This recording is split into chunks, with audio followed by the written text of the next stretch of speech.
Saying sorry is not something that comes easily to many people. I know I couldn't for a very long time.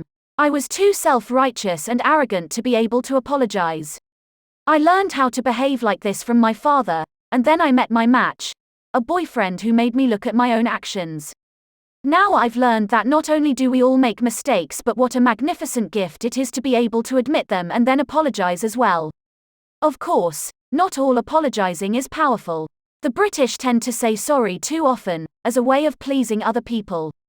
It's glib and without any real feeling, but it's a polite formula in certain social situations.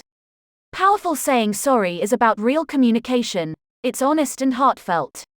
Traditionally, in Britain, saying sorry has been taken to mean backing down, losing the argument or being weak. I've certainly been guilty of thinking this in the past. But there are real signs that times are changing. As a society, we know more about psychology, says counsellor Paula Hall. We are learning that saying sorry is about allowing yourself to be vulnerable, which is actually a sign of strength, not weakness. You learn from experience that saying sorry increases people's respect for you, rather than diminishing it. Men used to be particularly bad at saying sorry, but that is changing too. Men were encouraged to be committed and single-minded, says Paula. But now it is seen as okay for men to change their minds, which means more of them are able to admit they were wrong and say sorry. On the other hand, women tended to say sorry people are too proud, stubborn or too often because they were afraid of insecure to admit when they are wrong, hurting people's feelings. That's not the case anymore either, says Paula. Women are getting more confident, so they are less eager to rush into the position of saying sorry when they have done nothing wrong. When it comes to apologizing, the balance of power is also changing between parents and children too. In the past, saying sorry was a one-way street. Children said sorry and parents did not. However, a new generation of parents have re-evaluated apologizing. We're far more willing now, as a culture, to say sorry to our children, confirms relationship expert Ben Renshaw. It's a model for them. I certainly apologize to my son. For instance, when I am too angry with him over something which doesn't merit such an outburst, I say sorry. I hope that I'm preparing the terrain for him to be able to admit his mistakes more readily than I ever did.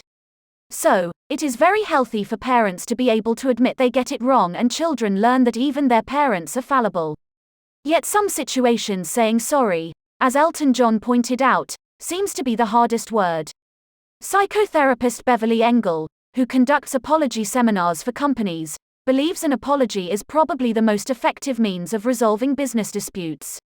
A large percentage of lawsuits against businesses, employees or co-workers would not be filled if a simple apology were given. Unfortunately, many people are too proud, stubborn or too insecure to admit when they are wrong, she says. Considering how long we spend each week with co-workers, it's not surprising to find that minor office feuds arising out of trivial matters escalate into wars of anger and silence. But, says Engel, it would be far easier if someone upsets you, to ask for an apology instead of complaining to other co-workers or planning to get back at him or her. By the same token, when a co-worker apologizes, be big enough to accept the apology instead of sulking. Unfortunately, the 1970s film Love Story is responsible for promulgating a lie about relationships and apologies. Its famous slogan is, "Love is never having to say you're sorry." At first took this to mean that if you love someone, you'll never hurt them, therefore, you'll never need to sue the word. But I've come realize that's not true. The ones you love are the ones most likely to hurt, so this is misinformation. Love is enabling a loving relationship to survive, is all about being able to say sorry. In relationships, the path to a powerful apology is obvious. Then when you say it, you have to really mean it. That's why explaining, "I didn't realize I'd hurt you so much when I was," increases the potency of your apology. So what are you waiting for? The hardest word to say is also the most rewarding.